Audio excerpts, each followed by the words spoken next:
Hello there. So this is a Deltarune theory. Whoa! I've never made a video like this for the channel.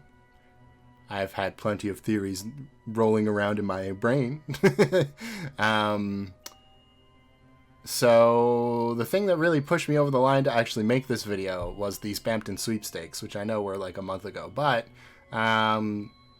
it provided some actual significant evidence that makes this more believable. So I felt like, it was a good time. If you know me, you'll know that I never really use scripts in my videos, and so for a video like this that can be a little dangerous, I've got like a skeleton. I've written out essentially the video. I'm not going to be following it exactly because it would be obnoxiously bad in terms of like monotone delivery. So we're going to just go through it point by point. I got everything here so I won't forget everything. Forget anything, rather. But, there might be some pauses. There might be some uhs and ahs. Hopefully that doesn't bother you too much. The other thing I wanted to mention is that this is going to be a long video. Probably. So if you want to just listen to it in the background, that's perfectly fine. You're not going to miss much with the visuals. The visuals are just going to be screenshots to support my points. If you know Deltarune well enough, you'll probably know what I'm talking about anyway. So there you go. What is this video about? You might be asking. Probably. I think we now have enough information to determine how Darkners come to be. I know it's only chapter 2. But there's a lot of very obvious points about Darkners that we can put together and then sort of make an idea on why they might be the way that they are. And I say that because we know Darkners are created from a dark fountain being created. They need a dark fountain to function, which means they aren't inherently the way they are. There is a rhyme and reason to their being, essentially. So I'm going to go over the points that we're going to be using here, the things we know about the Darkners, and then we will talk about the actual theory. So let's start with our concrete foundation here. We know that Darkners are created from objects. This is very obvious.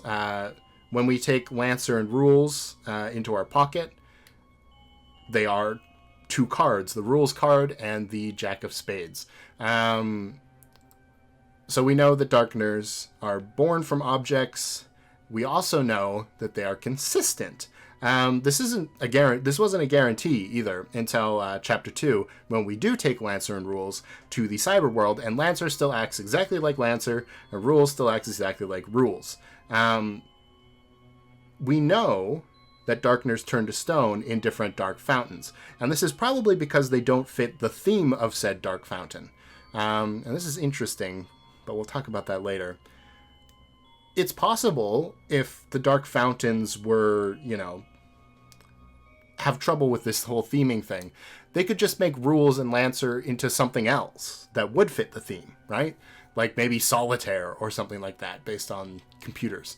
But no, they remain the exact way they were in the Card Kingdom, which means they are consistent across the different dark fountains. The context of a different dark fountain does not change the way a Darkner is represented. And that's pretty important. The next thing is the troubling troublesome, let's say, not troubling, troublesome aspect that is Darkner history. A lot of Darkners, from King and Sham to Queen and Spampton, have these elaborate histories to them, but we know when the dark fountains were created that gave them life. This only leaves us with two options, right? Either there was a dark fountain opened in these exact locations before in the past, and that is why they know these things, or, which seems much more likely now at this point, the histories the Darkners are remembering is what happened to them when they were objects. So, for example, King and Queen meeting at some point was likely when the laptop from the library was perhaps taken to the unused classroom, and, somebody was working on their project, and King was also in the room, so they technically, quote-unquote, met. And then the Dark Fountain fills in those gaps. This makes sense for most of the cases where someone knows someone. Like, there's a good chance that Spampton might have sent spam emails to the Dreamer household, and that's why Spampton knows about Tana, I guess. It gets a little weird with one specific example, and I'm not sure I'm going to be able to solve this, because I don't think it's particularly solvable right now. And that's Sham and Jevel. They have this close relationship as the court jester and the, court sorcerer, for lack of a better term, for the card kingdom. But, okay, for Jevel, that makes sense. Jevel is a Joker card. It makes sense that Jevel would be with the rest of the cards. Why would Sham be related to the cards at all? And perhaps we can maybe get an idea of that through this theory, but for now, that's something we have to just consider weird and unexplainable. But for the most part, we can assume that Darkner histories are based on their history as an object. We don't know if Darkners have souls. My basic thought is they do not, because they are brought to life through the power of determination. So it seems likely they're just like a bunch of little flowies, Objects without souls brought to life through determination. But it's not impossible that they do have them and we just haven't seen them yet. We'll have to see. It's not super relevant to this theory, but it is something I wanted to bring up. Next, we know that Darkners, because you can take Snowgrave back. I think maybe they patched it out, I'm not sure. But you can take Snowgrave back and kill a mouse with it, and it turns into red dust. We know that Darkners can be killed, and we know that they turn into red dust. Again, not super relevant for this theory, but it is another point that we know for sure about Darkners. And then finally, we know that all of the Darkners turn to stone during the Roaring. Which is weird because the world is covered in darkness. But, if we're going to assume that the Dark Fountains have some sort of theme that, makes certain Darkners work within that theme, I guess if the entire world was covered in darkness, maybe because of the mixing themes through all the different areas, they would all turn to stone. It still seems a little weird, but we know that it'll happen if the Roaring ever occurs, which I'm sure it'll never occur.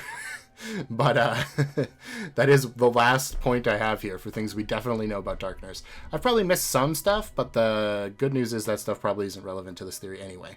I just wanted to cover our bases before we get into it. So, what am I actually talking about today? It's what I'm going to call Connotations Theory.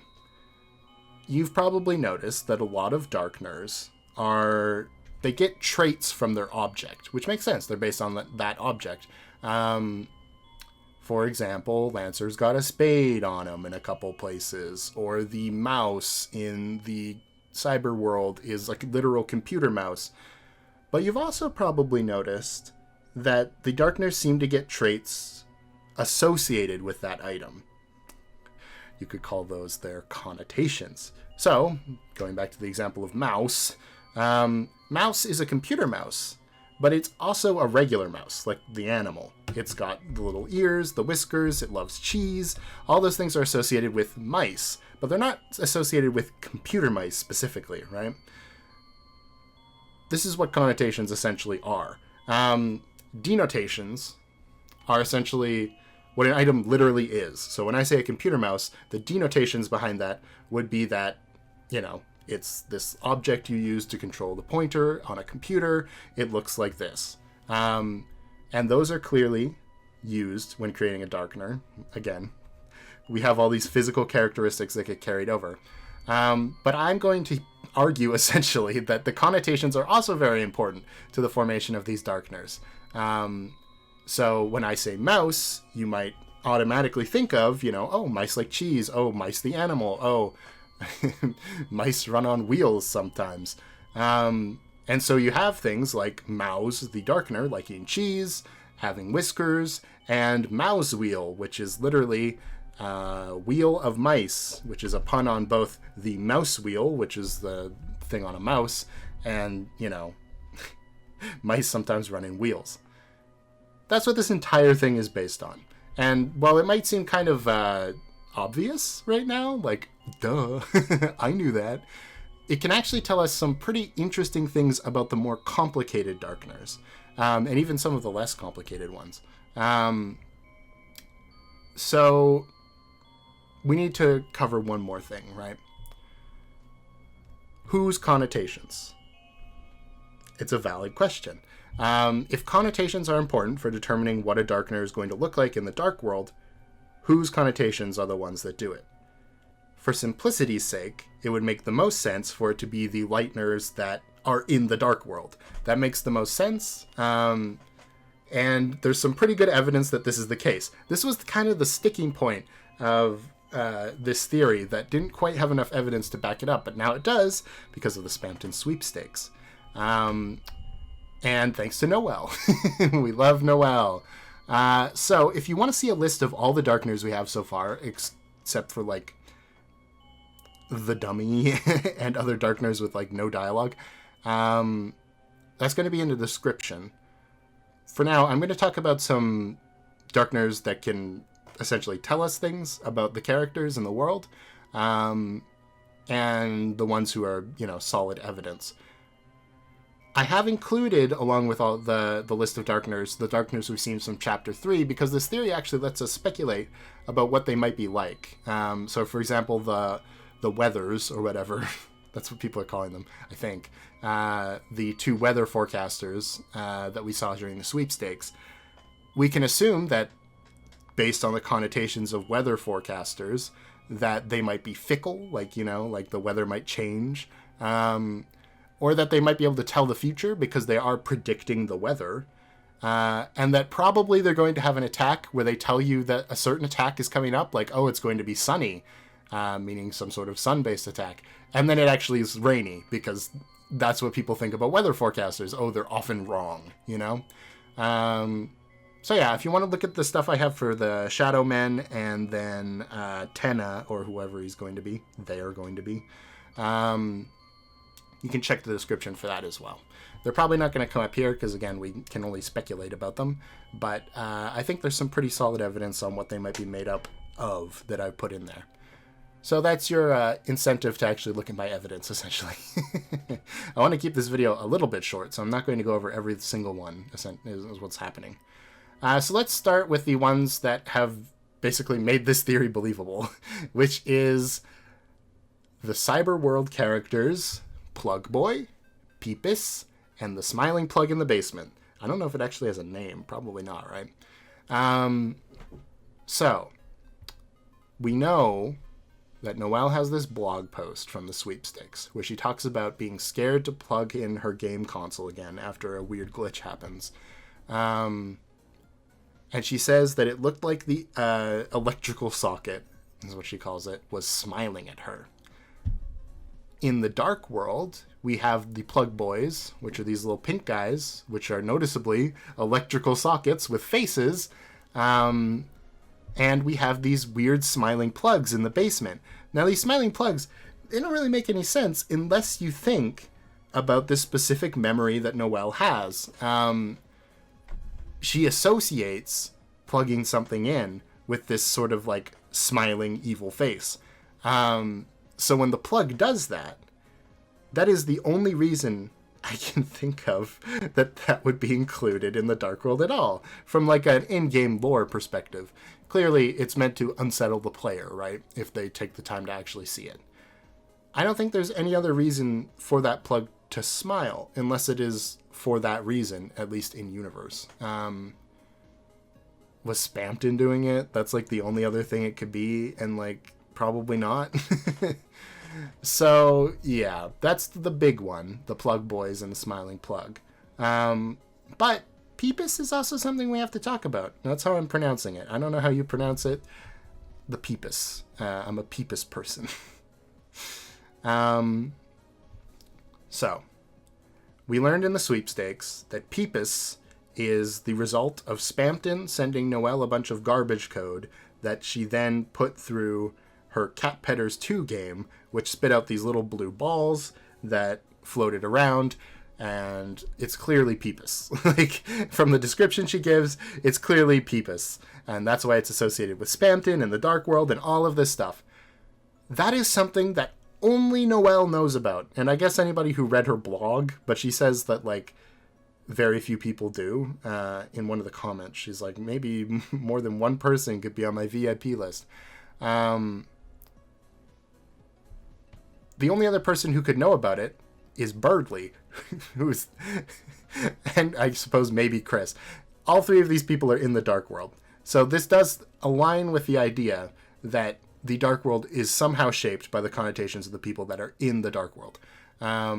There's no other reason the Peepus should be there. There's no other reason for it to be associated with Spamton, even though it was. Like, you'd think if Noelle didn't know it came from a spam bot, right?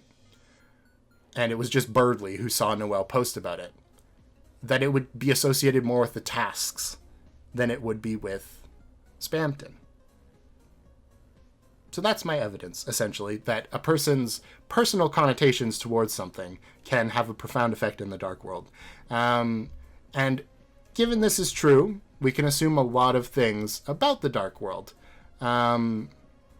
So, this means that the Card Kingdom Dark World was shaped by the connotations of Susie, the connotations of Chris, and the connotations of the Knight. And it means that the Cyber City was shaped by Susie, Chris, the Knight, and also Noelle and Birdley. I'm going to be honest with you right now. I don't have anything for Birdley, other than maybe Queen. But we just don't know that much about Birdley, other than, you know, he's a gamer and he likes being smart. So it's hard to assume certain Darkners were influenced by him. It's much easier to assume stuff for Noelle, who we know a lot about, Susie, who we can assume a lot about, and Chris, who, well, we don't really know a lot about them either, but at least we've seen their house and stuff. Okay, so seems how we're still talking about Cyber City. We got to talk about Queen. A lot of people have picked up on this, specifically for Queen, and I think it's specifically for Queen because we know more about Noelle than anybody else at this point, that Queen seems like she is mirroring Noelle's mother. And this makes a lot of sense.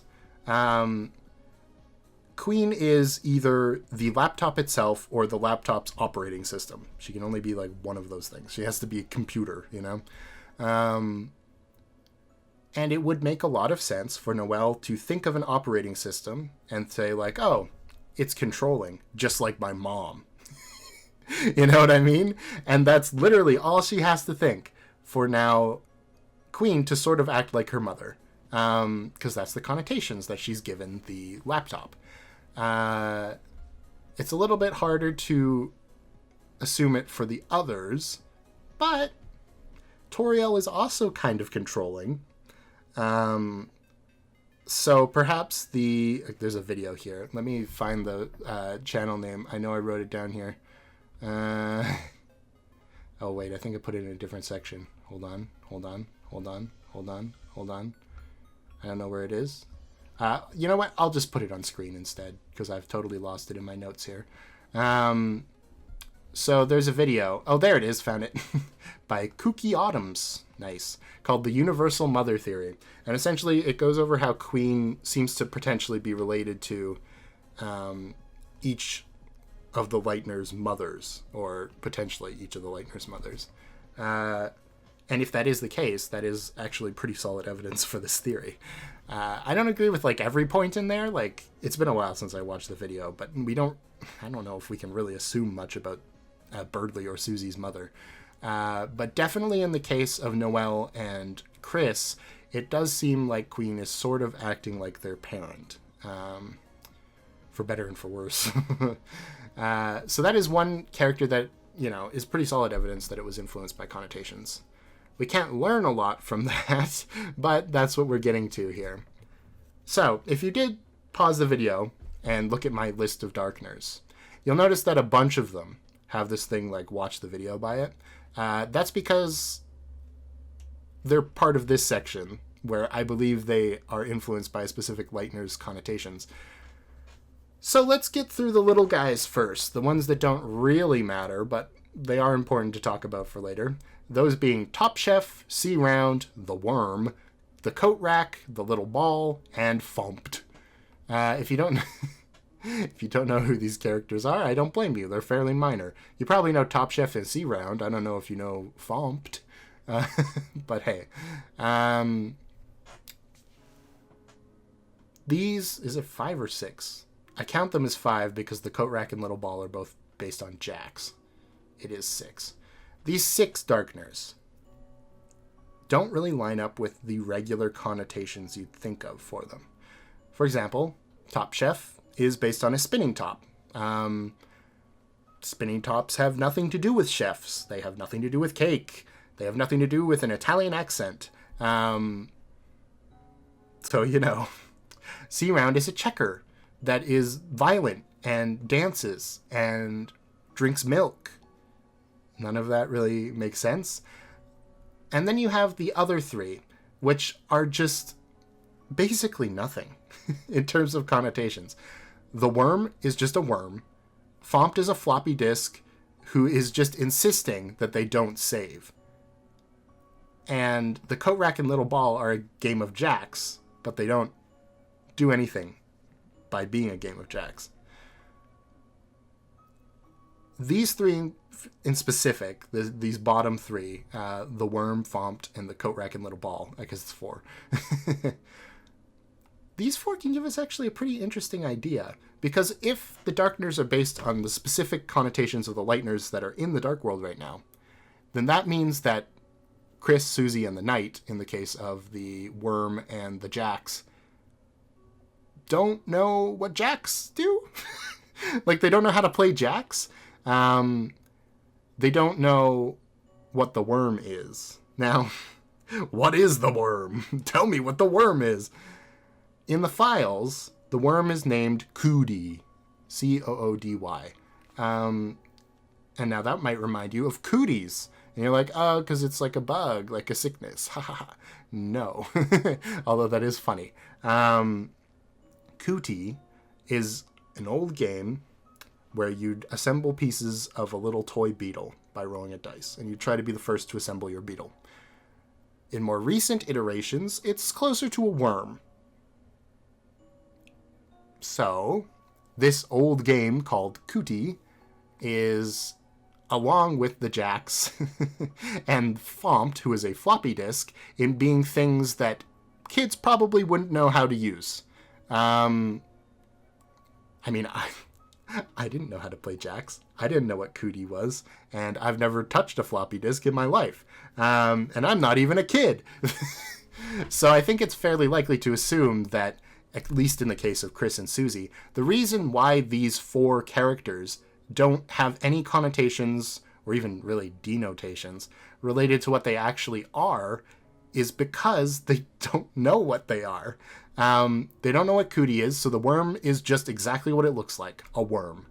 They don't know how to play Jax, so the Jax together form a Coat Rack, because they kind of look like a Coat Rack, I guess, and the Little Ball just says, I'm a little ball.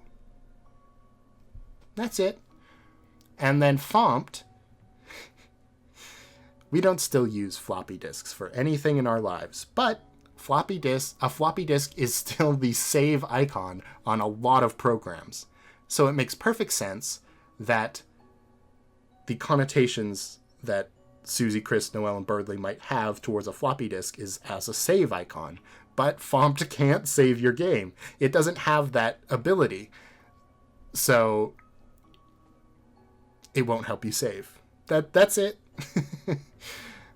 These 3 are also pretty strong evidence that connotations are important, because otherwise, why would these 3 things specifically, these sort of old games and an old storage device, be like this, you know?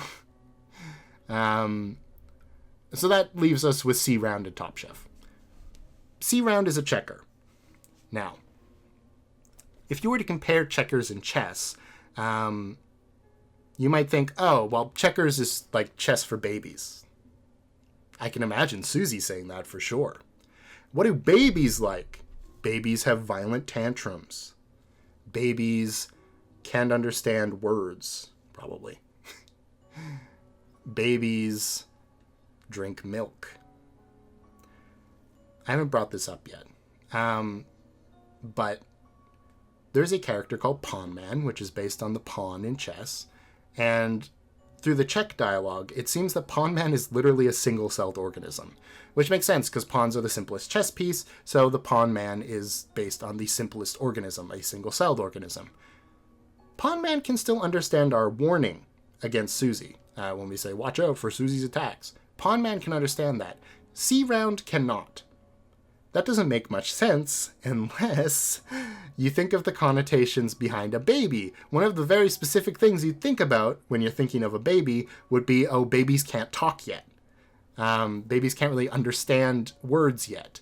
Whereas that's probably not the first thing that comes to your mind when you think of a single-celled organism. You're probably not thinking about its capacity to understand words. So, whereas Pawn Man can understand us, despite being a far simpler object, C-Round can't because it has the connotations of a baby. And then K-Round is literally just a baby on giant legs, because when you crown a checker, which is what, K-Round is, you put another checker on top of it. So you're essentially elevating it on a hat to be taller, which is all K-Round's about. So yeah, that explains sort of why C-Round is the way it is. Checkers is a very simple game, but you might think of it as a baby game because of that. So C-Round acts like a baby. That's what I got for you. And then we have Top Chef. This is the most complicated string of logic of any of them, so bear with me. We know, going into the Dark World, that Susie is hungry. Susie states multiple times through the Dark World that she is hungry. Top Chef is a spinning top, right? Now, let's go to the Italian accent. Why would Top Chef say something like Mamma Mia, which is very clearly close to Mamma Mia, right? Well, what's something that spins that Susie might be thinking about when she's hungry? In cartoons, you spin a pizza on your finger, right? But, of course, Top Chef doesn't make pizza. Top Chef makes cakes. But that in itself is also sort of a paradox, because you would call a person who makes cakes a baker, not a chef, right? But you would call someone who makes pizzas probably a chef, not a baker. We know Susie loves cake, right? So, the complicated string of logic that would cause Top Chef to become a chef that bakes would be Susie sees a spinning top.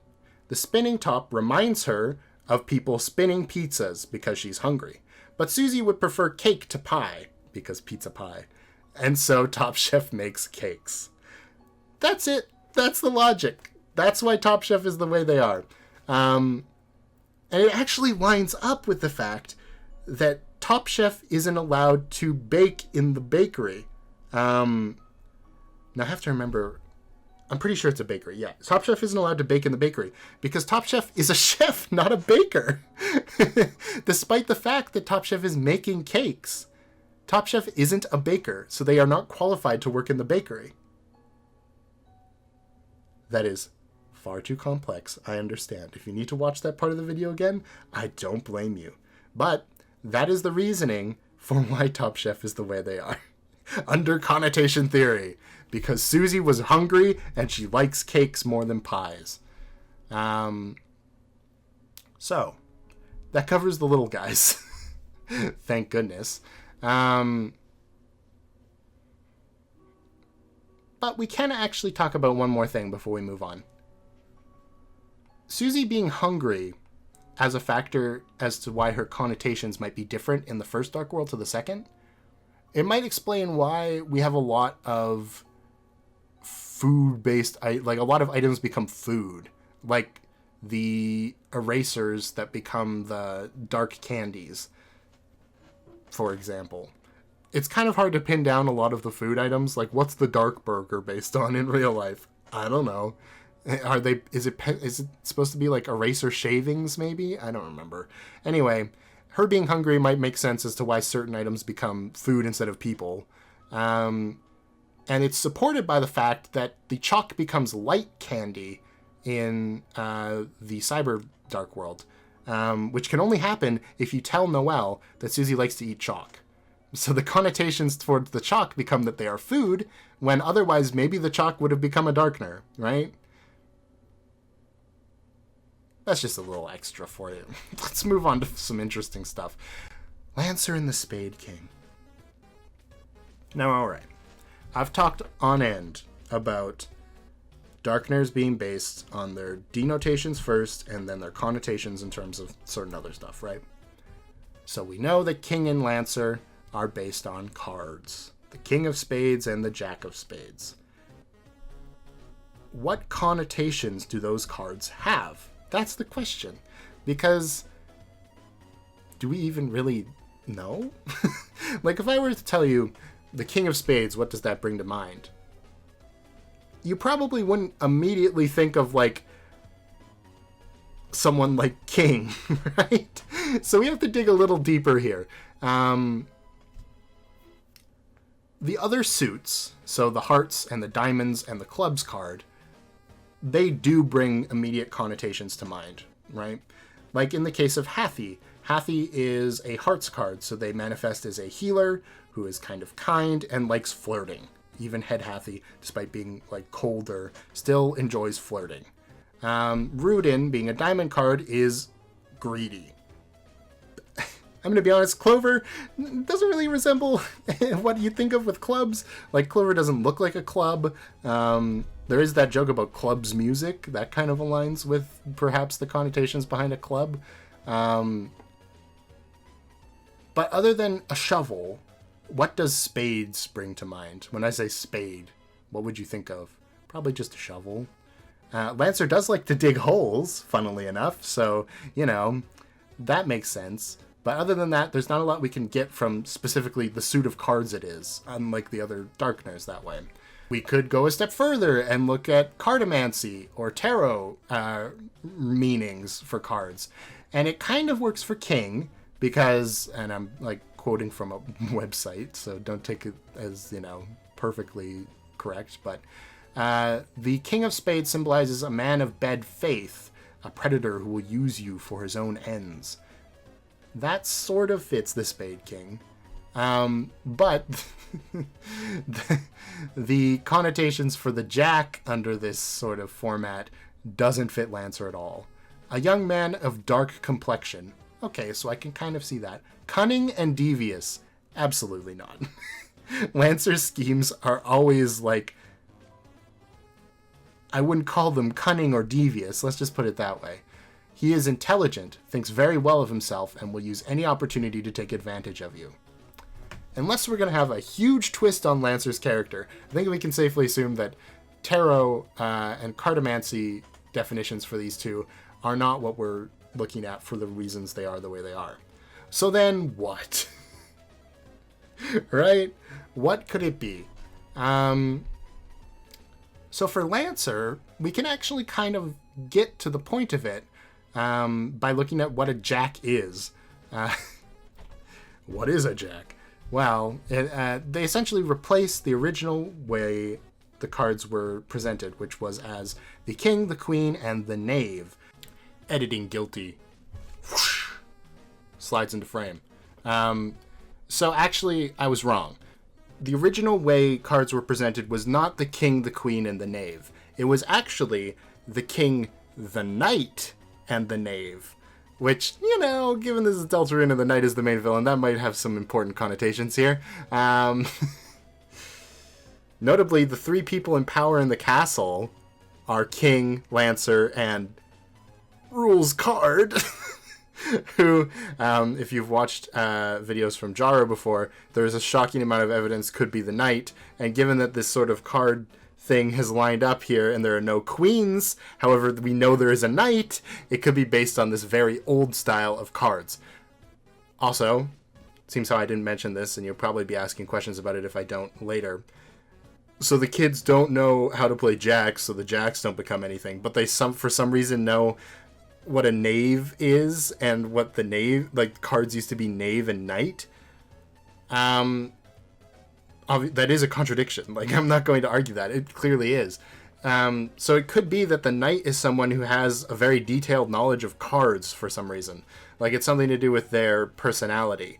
Maybe they play cards as like a gambling thing, or maybe they play cards is sort of like an actual tarot way.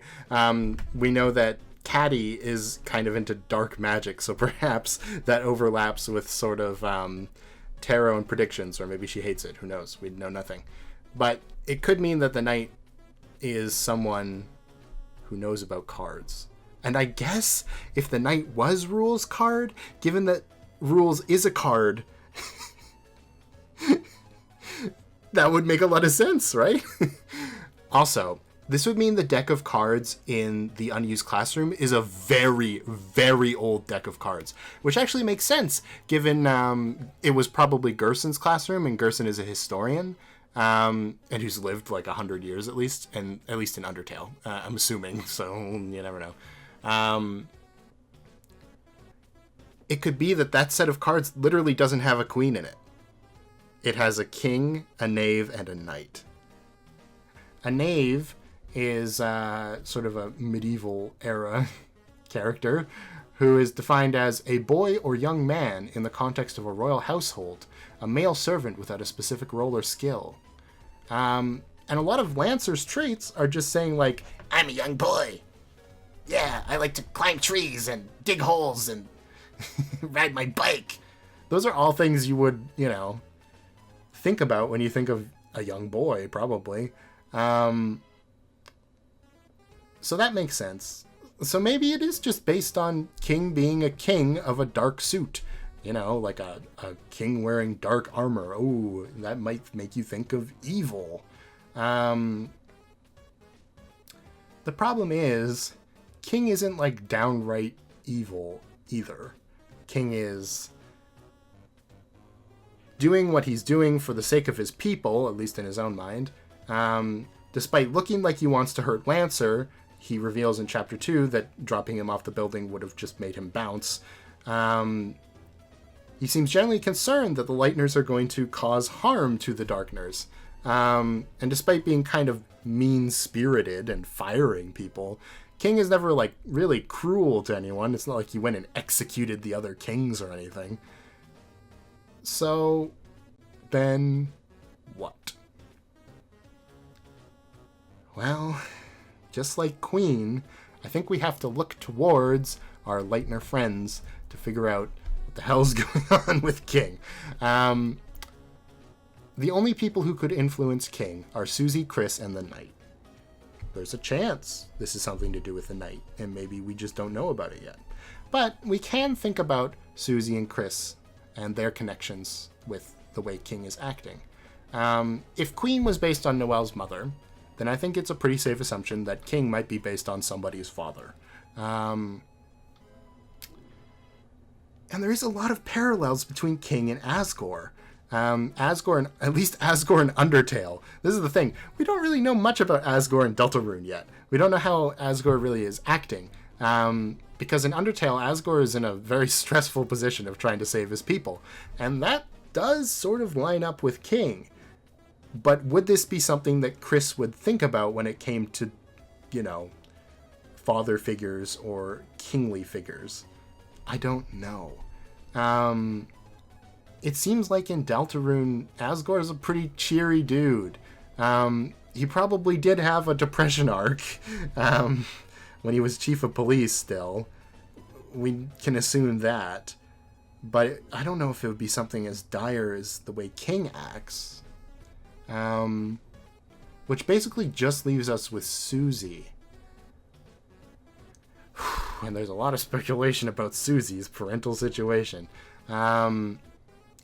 We know that Susie has some sort of relationship with her parents that isn't the most healthy. When asked to call them to confirm she's staying over at the Dreamer household, she fakes it. She's always hungry. It's not a good sign, right? So there's a chance that King's more abusive aspects, using Lancer to try to stop the Lightners and firing everybody in the building and replacing them with incompetent people, and the general mean-spiritedness of King might be from Susie, a figure in Susie's life, is basically what we're saying. This is strengthened by the fact that King mimics a line that Susie has in the early parts of the game. Maybe maybe King is even based on the way Susie sees herself, as kind of a bullyish character who really does care about the people she cares about. Or maybe the reason why King seems to be this sort of contradiction of cruel and caring is because it's a mix of these two people in the two Lightners' lives. It's a mix of the way Susie sees someone and the way Chris looks at Asgore. This like sort of caring side and kingly side comes from Asgore, while this sort of mean-spirited side and cruel side comes from who Susie's thinking of. And mixed together, we have King. Perhaps King's turnaround in Chapter 2 is even because we force Chris to go see Asgore at the end of Chapter 1, probably. And in that scenario, Asgore is very welcoming and, you know, respecting Chris's boundaries even, in terms of, like, a big hug and all that. So maybe that changed the way King acts because Chris had this experience with Asgore. Something to think about. There's also the possibility that King is somehow based on the way the knight sees someone. Originally, my thought was that Father Alvin seemed to be the best candidate to be the knight. But I'm not sure I believe that anymore. And we'll get to that in just a moment. So, let's talk about the money characters, which are Jevel and Spampton, as well as Sham. The characters everybody's infinitely curious about. We're not going to be talking too much about, like, who the person who contacted Jevel and Spampton was, because that's not really something that's important for this theory, and except for one part, but we'll get there. But we are going to talk about why they are the way they are, because if all the other Darkners are based on connotations, what went wrong with these guys to make them the way they are? Can we get to that? That's what we have to ask. So we know the most about Spampton. Let's start there. It seems very likely, based on dialogue with the Addisons after you beat Spampton Neo, that Spampton was once an Addison. That makes sense. The Addisons are ad bots. Spampton is a spam bot. Very similar. Actually, the Addisons might be spam bots too. It's kind of unclear. What we know about the Addisons is that they seem to be... The connotation behind them is, like, pure capitalism. They're always selling. They're always trying to prop up a product. Even to the ends of profiteering off of you killing the other residents in Cyber City. That one Addison is completely fine with selling you the freeze ring to kill people, as long as it makes them money. And weirdly enough, Spampton is not like that. From the sweepstakes, we know that Spampton was mostly ignored, and when Spampton did get acknowledged by Noelle, Spampton was so filled with joy by this moment that he went and gave her a gift, which ended up being the Peepus. I cannot imagine any of the other Addisons ever doing that.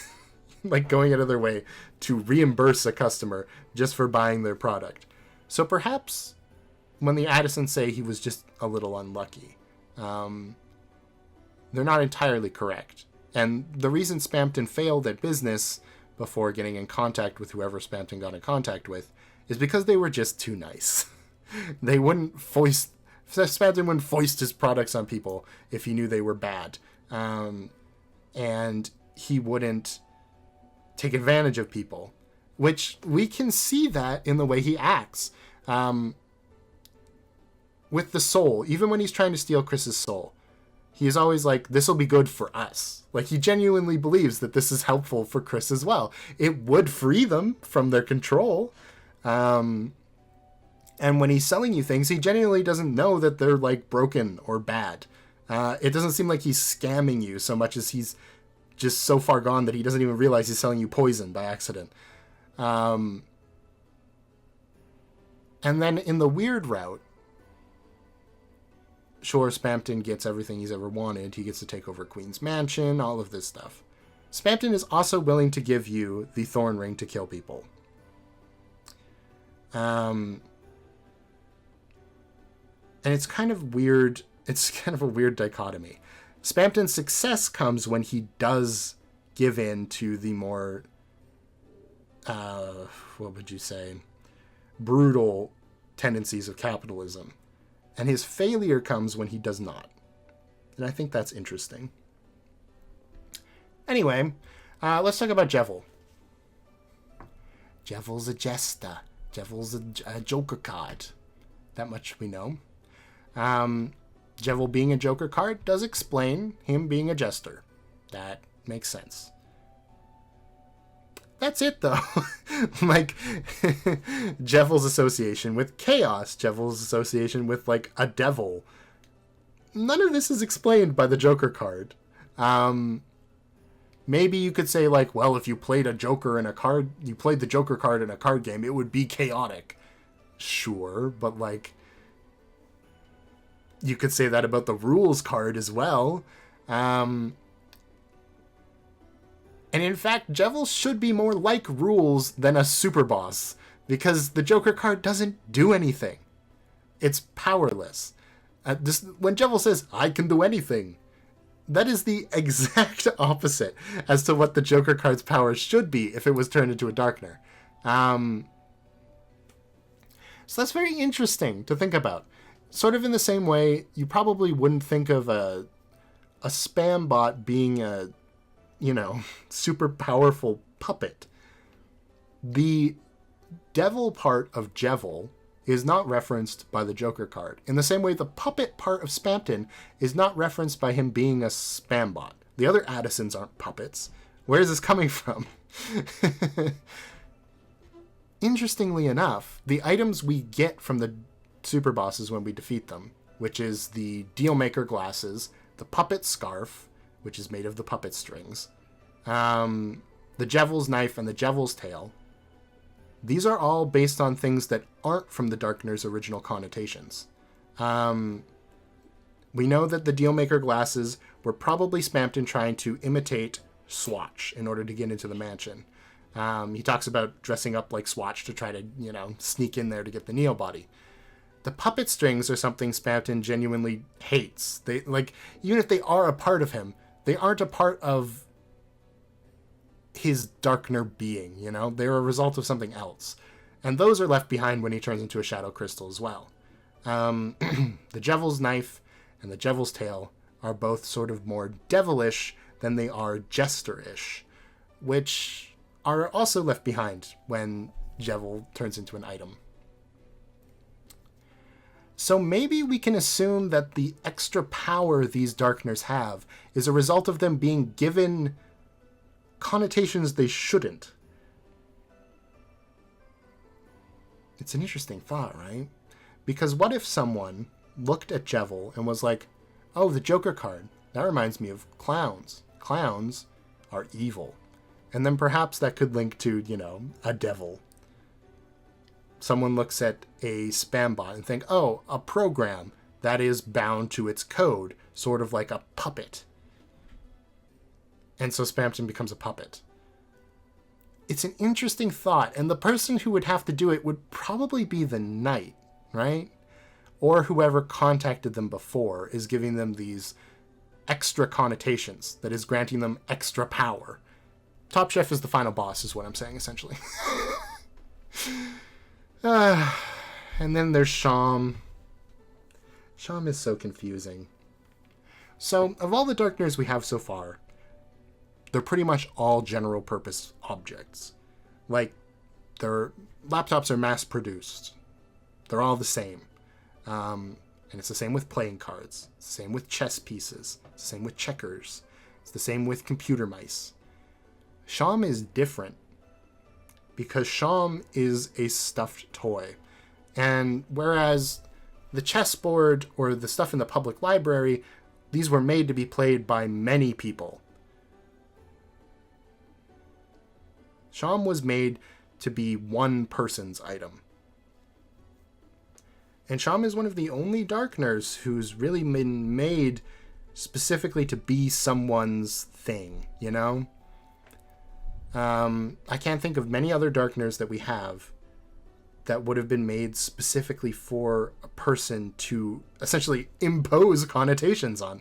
A lot of what Sham's connotations are, aside from being old because of them being visibly aged, like the toy being visibly aged, and the nihilism probably coming from the fact that they are damaged, which Sham suggests. They say something like, you know, there's not much of a future for a Darkner in my condition. The wizard stuff, the shopkeep stuff, that has nothing to do with them being a stuffed cat. They don't seem to like cat things, you know? Like, Sham is not like, whoa, get me a ball of yarn or some catnip, despite being a stuffed cat toy. Sham might be the Darkner who is the most influenced by a single Lightner's connotations. And interestingly enough, for those connotations to take effect, it would require Sham to be owned by one of the 3 Lightners that entered the Card Kingdom Dark World. And given that this classroom was unused, and Chris and Susie, neither of them seem to have ever gone in here, there is a I think it's very likely that Sham's original owner is the Knight. And the way they talk about the Knight is interesting as well. I'm going to have to look at, probably record this after, and look at some specific dialogue to quote at you. But if I remember correctly, they talk about the Knight as sort of this person, whereas most people call them specifically like the Knight, the Roaring Knight. Sham is sort of vague on the details, which perhaps could be because they know who the Knight is. It's an interesting thought. Although, would they even recognize their owner anymore at this point? If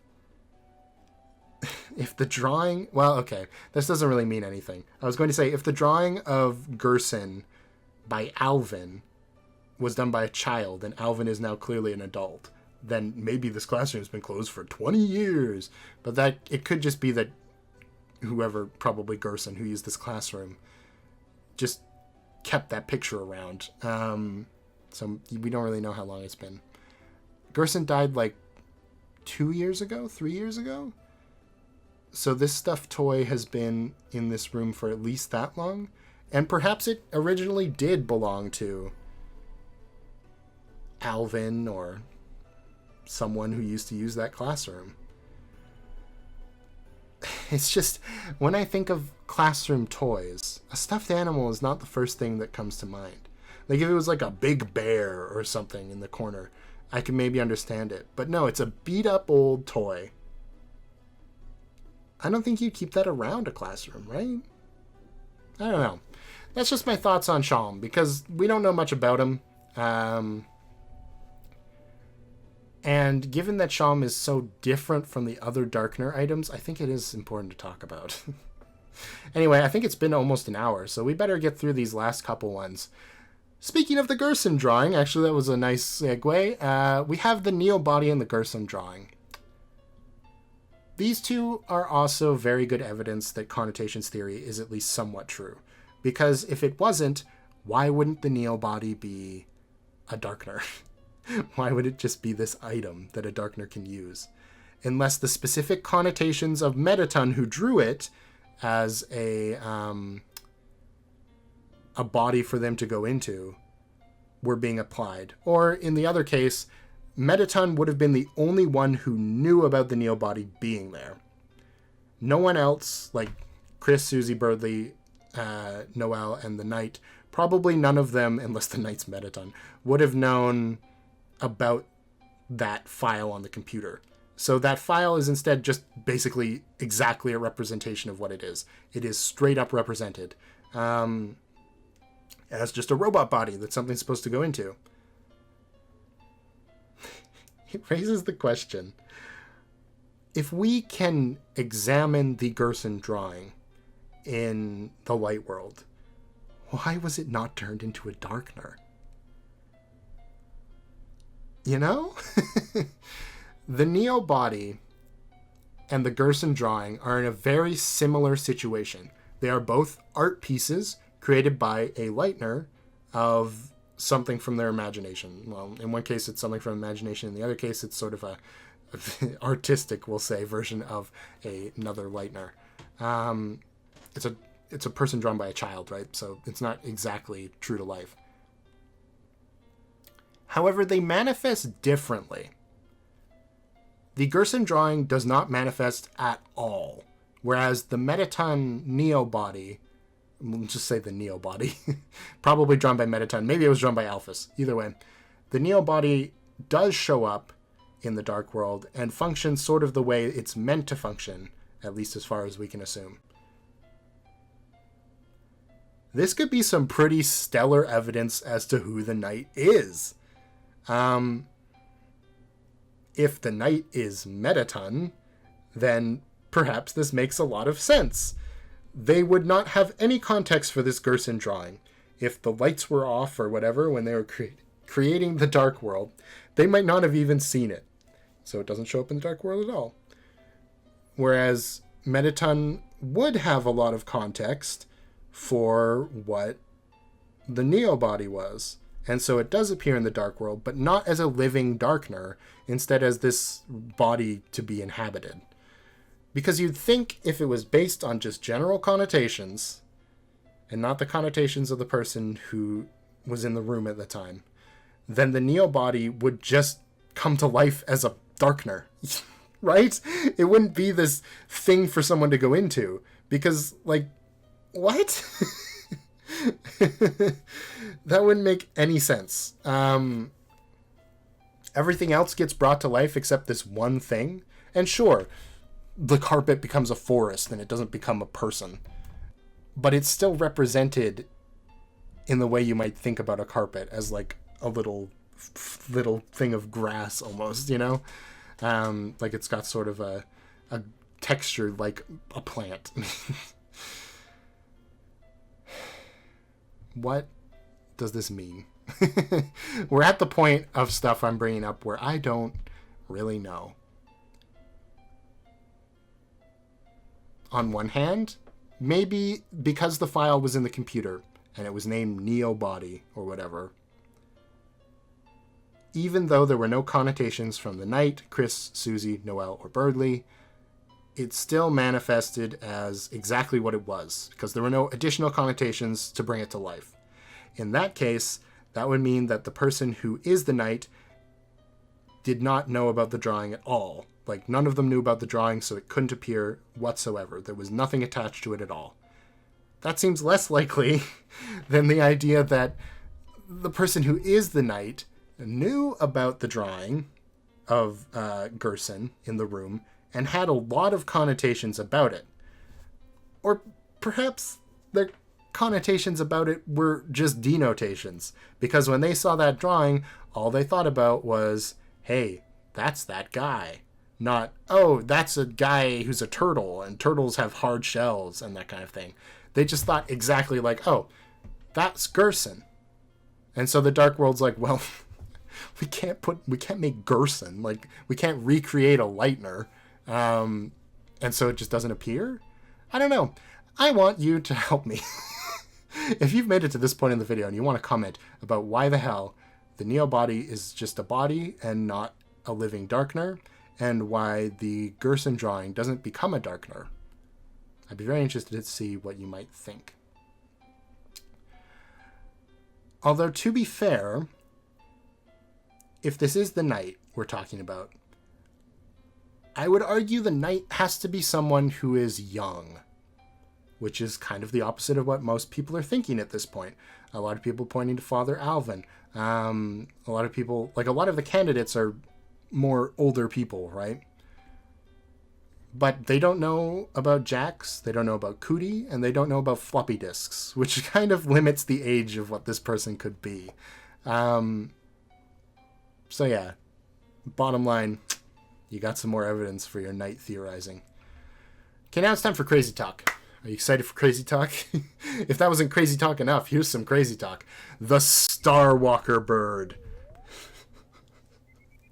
This thing is sort of the bane of my existence. What is it? Well, we can assume it's like a star sticker for like, great job, you know? You get one of those star stickers. That makes sense. Why is it a bird with giant angel wings? Why is it stopped by a bell? Or have anything to do with bells? Buckle up your seatbelts. We're gonna get into it. Okay. This star-shaped sticker. Well, let's look at the original Starwalker. That's right, baby. We're talking about the original Starwalker. Why would Toby include this piece of beta art into the game? Is it because it looks funny? It's true, it does. But also, it adds a little something potentially here. Because the original Starwalker is the exact shade of yellow that the save points were in Undertale. That's a little weird, huh? We got to bring something up here about save points in Deltarune. We got a lot of save points in the Dark World. There isn't a single save point in the Light World. If the rules are the same as Undertale, then only the most determined person in the world can save and load. Originally in Undertale it was Flowey, but then when Frisk fell and got Kara's soul, or whatever happened there, they became the most determined person, so then they could save and load. This means that Chris is not the most determined person in the Light World, and that the Dark World and Light World are different. Like, entering into the Dark World, you can be the most determined person in the Dark World at the time, and still not be the most determined person in the Light World. At least probably. Maybe we just aren't seeing save points in the Light World for some reason. That would seem weird to me, but you never know. But running with the fact that there is someone more determined than Chris in the Light World, they're probably the Knight, right? Because it takes a lot of determination to create these dark fountains. Okay. So the original Starwalker has the same shade of yellow as save points do in Undertale. The Knight, probably, is the most determined person in Deltarune, and so they can see these save points, like the ones from Undertale. Are you ready for this? When they see the yellow star sticker, it reminds them of what the save points look like. Because, yeah, they're the same shade of yellow, pretty much, and they're both star-shaped. This would mean, given the giant angel wings, that the save points in Deltarune probably have something to do with the angel.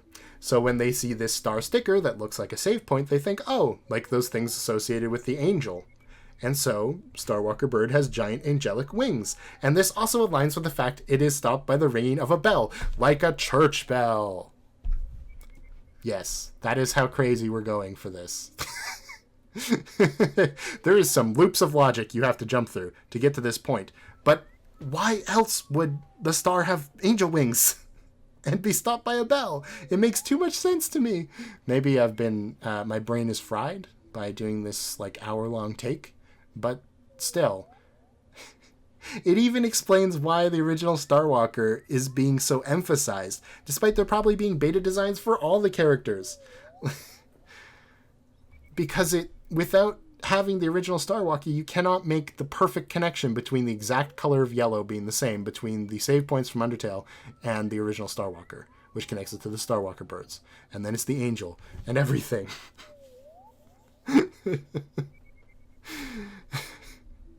Do you believe me on this? Somebody out there has to. It's crazy, I tell you. It's the biggest hint we've had so far about a lore thing, and it's the original Starwalker's doing. Okay, I needed a drink of water. we got to continue on to the last and most conspiracy theory level thing. It's Rousey. Of course it's Rousey. We know so little about Rousey. So, let's try. I can't guarantee anything. I have less evidence for this than I do for Starwalker Bird. Yeah. Okay. So let's put out Rousey's defining traits, right? Rousey looks like a dreamer. He's got sort of the goat thing going on. He's green. And he's kind, which I do believe the green soul is kindness. Let me just look that up really quick. Yes, green is kindness. I knew it. Okay, I was right. He's kind of naive. He's a prince, and he bakes a lot. He's lonely. He uses healing magic, and he has a castle, and he bakes cakes. These are the things that we know a lot about Rousey with. So, the dreamer stuff, the stuff like the kindness and the naivete and the prince status and the baking are all very Azriel/Toriel sort of things, right? Azriel is kind and naive. Azriel looks like a goat. Azriel's technically a prince. Toriel likes to bake, so maybe Azriel does too. The loneliness and the reddish-pink horns, those feel like Chris, right? Because we know Chris had the little devil horn headband that's gone missing. That might be Rousey, we don't know. And Chris is probably lonely, or at least that's the way people see Chris, right? As someone who is lonely. And remember, we're talking about connotations here, so that's all that really matters, is that people see Chris as lonely. The healing magic, that's a little unexplainable. It seems to be something that's generally associated with monsters, so maybe that's why, but like magic isn't really a thing in the light world in Deltarune, so like, although, in Undertale, green attacks heal you, mostly. There's a couple that don't. But like, I think it's Washua, I looked this up. It's Washua, Whimsalot, and Vegetoid. They have green attacks that heal you. And because Rousey is green, maybe that's the connection? Although souls are far less understood in Deltarune than Undertale, so probably not. But hey, maybe there's something to that. And then the affinity for cake might just be to please Susie. Because she seems to really like cakes. If she basically influenced Top Chef to be a spinning top that bakes cakes just because she really likes to eat them. Or maybe that's something that Chris also likes, is cake. It'd be pretty funny if Chris loved cake, but Toriel only ever made pie, right? Wow, that's so funny. I'm not the first one to say this, but it seems like Rousey is at least in some way based off of Chris and the way people see Chris. The only reason I'm a little hesitant with that is because Chris is explicitly they, them, right? But Rousey is explicitly he, him. Which, if you were going to go out of your way to make a character with these specific pronouns, why would you have a character based on them, have different ones?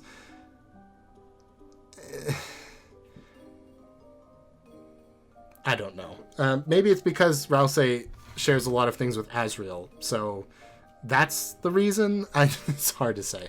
But regardless, the loneliness, the red horns, and the sort of dreamer-esque qualities all feel like the way people might see Chris. As like, okay, Chris is like a dreamer, probably.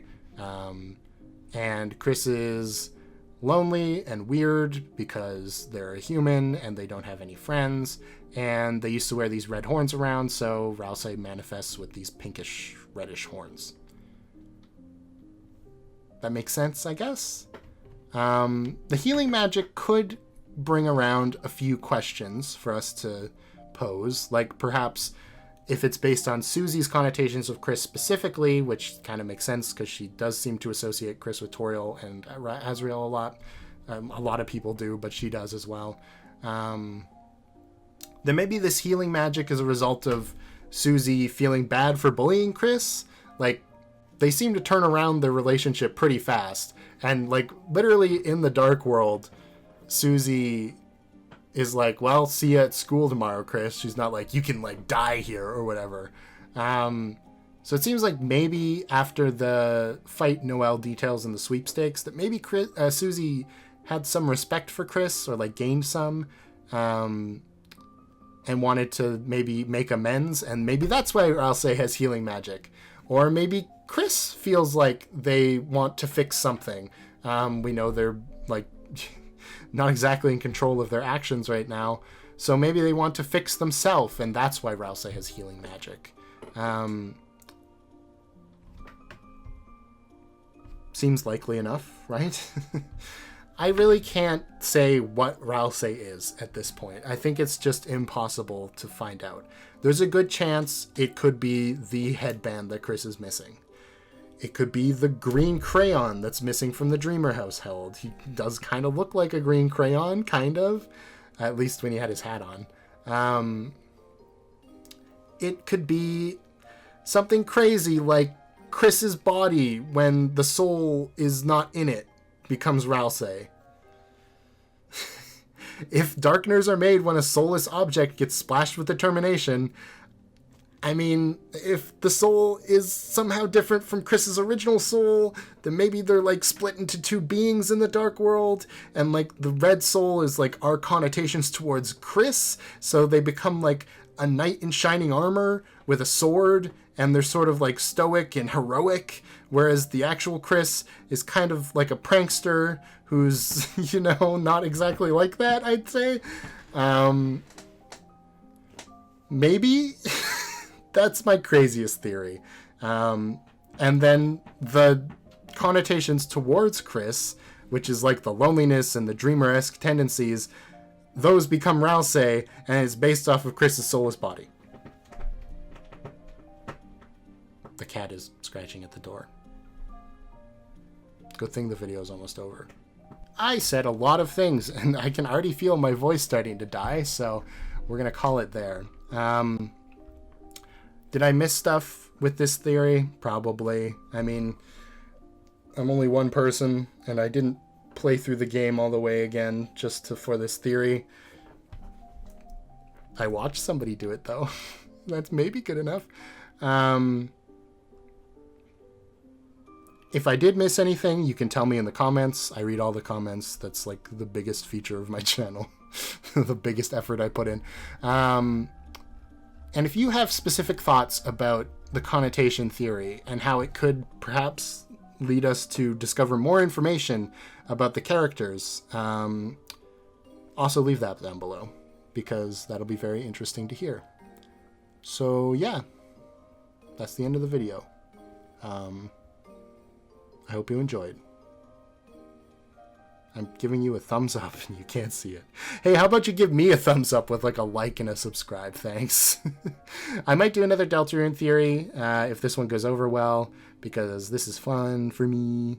It'll be in the same style of basically a giant rant. So if you like that kind of thing, then this will be perfect for you. I was thinking of doing something about all the objects Ralsei could be, and also potentially doing a video on all of the possible items in the Dreamer household that could become the secret boss in Chapter 3, because there's like so many of them. So yeah, if you're interested, let me know. That's a lot of things for you to tell me in the comments. It's like homework at this point. I expect it in by Monday. You hear me? All right. See you guys later. Bye.